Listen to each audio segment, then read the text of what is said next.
Carefully remove the protective stretch wrap and foam inserts on the exterior of the unit, cutting the stretch wrap on the blue foam inserts as shown.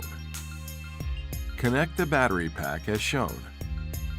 With the battery pack connected, turn on the power switch. For keypad units, the access code for the controller will be 123456 enter.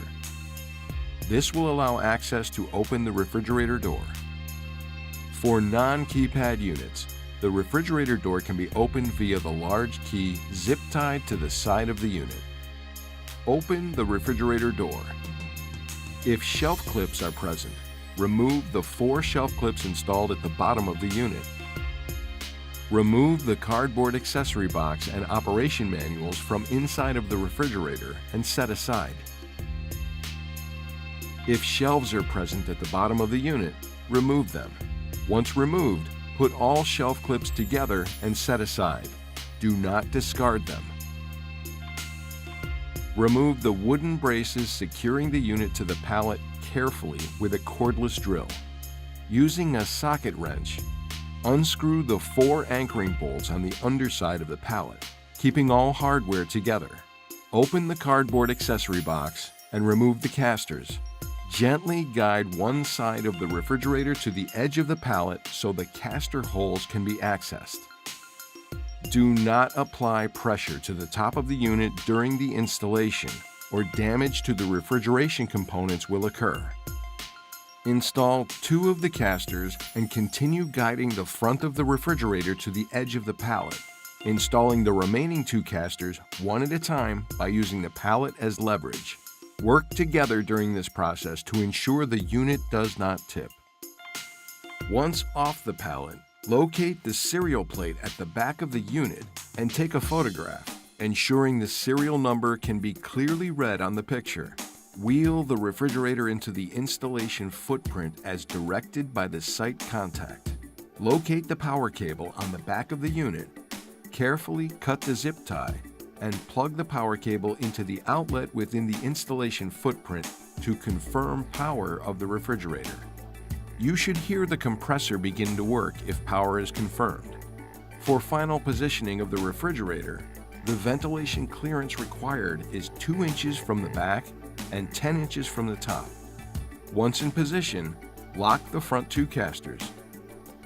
If the unit is powered on and functioning properly, the compressors will be blowing cold air into the refrigerator. If the refrigerator shipped with drawers or baskets already installed, the shelf installation steps will not be necessary. To install the shelves, locate the shelf clips removed previously and the remaining clips from the cardboard accessory box. Install the clips flat side up as directed by the site contact. Once the clips have been installed, insert the shelves and ensure each shelf is level. If the shelf is crooked, you may need to remove and readjust the position of the shelf clip. Close the refrigerator door once all shelves have been installed. Check that the refrigerator door is straight and does not sag. If the door sags or is loose, open the refrigerator door and loosen the bolt as shown. Adjust the door angle and retighten the bolt once the door has been adjusted. Check that the refrigerator door tension is tight enough to close the door. To do this, with the door open, place the door in position where it is almost closed, and then let go of the door. If the tension is tight enough, the door should close on its own. To tighten the door tension, rotate the small bolt counterclockwise as shown.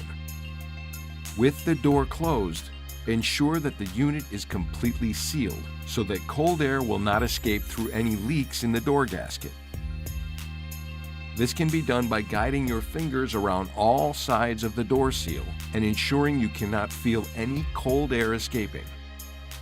Open the door to locate and remove the product simulation bottle from the side wall of the storage cabinet in the refrigerator.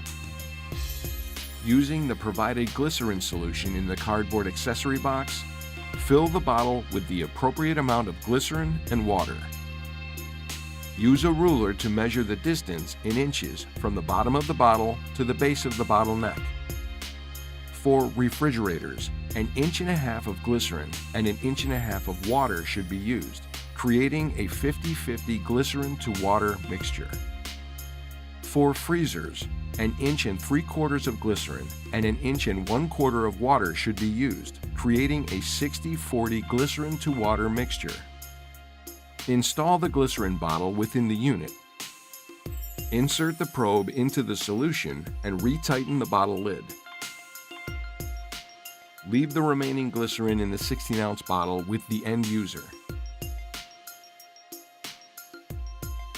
Setting the time and date. Set the current date and time in the controller of the unit. Press the settings icon located in the lower left-hand corner. Press the Advanced Settings button in the lower right section of the screen. When prompted, enter the passcode 1111 and press the check mark.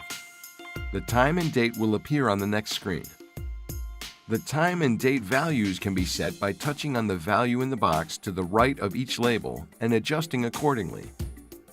Changing the temperature display. This will only be required if desired by the end user.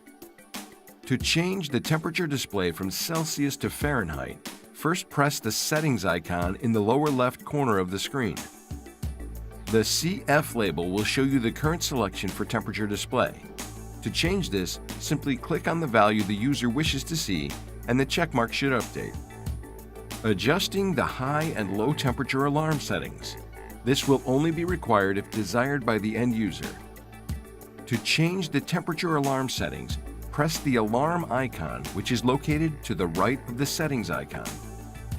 To adjust the alarm values, simply touch the value in the box next to the label and either select the desired value on the keypad or use the arrows to scroll up or down to the desired value.